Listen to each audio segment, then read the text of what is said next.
नमस्कार दोस्तों, तो आजना वीडियो में આપણે ધોરણ 11 સંસ્કૃત વિષયની 50 ગુણની બીજી પરીક્ષાનું સંપૂર્ણ પેપર સોલ્યુશન જોવાના છીએ। માટે વિડિયો પૂરો જોજો, વિડિયોને લાઇક કરજો, તમારા બધા મિત્રો સાથે શેર કરજો। તો ચાલો શરૂ કરીએ આજનો વિડિયો। દોસ્તો, ધોરણ 11 સંસ્કૃત વિષયની 50 ગુણની બીજી પરીક્ષાનું સંપૂર્ણ પેપર સોલ્યુશન પીડીએફ ફોર્મેટમાં ડાઉનલોડ કરવા માટેની લિંક આ વિડિયોના ડિસ્ક્રિપ્શનમાં આપેલી છે। તેના પર ક્લિક કરીને તમે સંપૂર્ણ પેપર સોલ્યુશનની પીડીએફને સૌથી પહેલા ડાઉનલોડ કરી શકો છો।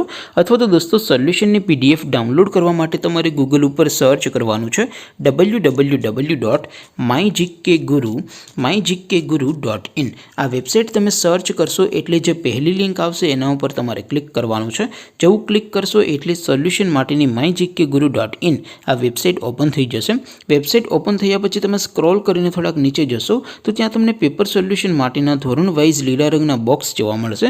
दोस्तों, અહીંથી તમે કોઈ પણ ધોરણની બધા જ વિષયોની બીજી પરીક્ષાના ક્વેશ્ચન પેપર અને તેના સંપૂર્ણ પેપર સોલ્યુશનની પીડીએફને સૌથી પહેલા ડાઉનલોડ કરી શકો છો। જેમ કે દોસ્તો, અત્યારે હું ધોરણ 11 માટે એસટીડી 11 વાળા બોક્સ ઉપર ક્લિક કરીશ। જેવું ક્લિક કરશો એટલે નવું પેજ ઓપન થશે।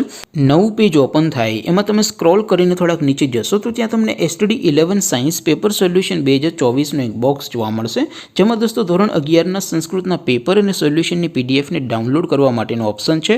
એવી જ રીતે થોડાક નીચે જશો તો ત્યાં તમને STD 11 commerce and arts paper solution 2024 पण एक बॉक्स जोवा मळशे, जेमां पण दोस्तों नीचे लखेलुं छे एसटीडी 11 संस्कृत पेपर। तेनी सामे डाउनलॉड बटन छे तो ए डाउनलॉड पर क्लिक करशो तो धोरण 11 संस्कृत विषयनी बीजी परीक्षानुं क्वेश्चन पेपर पीडीएफ फॉर्मेट में डाउनलॉड थई जशे। तेनी नीचे लखेलुं छे एसटीडी 11 संस्कृत सोल्यूशन। तेनी सामे पण डाउनलॉड बटन छे तो ए डाउनलॉड पर क्लिक करशो तो धोरण 11 संस्कृत विषयनी बीजी परीक्षानुं संपूर्ण पेपर सोल्यूशन पीडीएफ फॉर्मेट में डाउनलॉड थई जशे। तो दोस्तों, आवी रीते तमे धोरण 11 ना બધા વિષયોની બીજી પરીક્ષાના ક્વેશ્ચન પેપર અને તેના સંપૂર્ણ પેપર સોલ્યુશનની પીડીએફને www.mygkguru.in આ વેબસાઇટ પરથી ડાઉનલોડ કરી શકો છો। તેમ છતાં કોઈ ક્વેરી હોય, કોઈ પ્રશ્ન ન સમજાતો હોય તો નીચે કોમેન્ટ કરીને પૂછી શકો છો। અધરવાઇઝ આપણે નવા વિડીયોમાં મળીશું, ત્યાં સુધી રજા આપો। આવજો દોસ્તો, જય હિન્દ, વંદે માતરમ।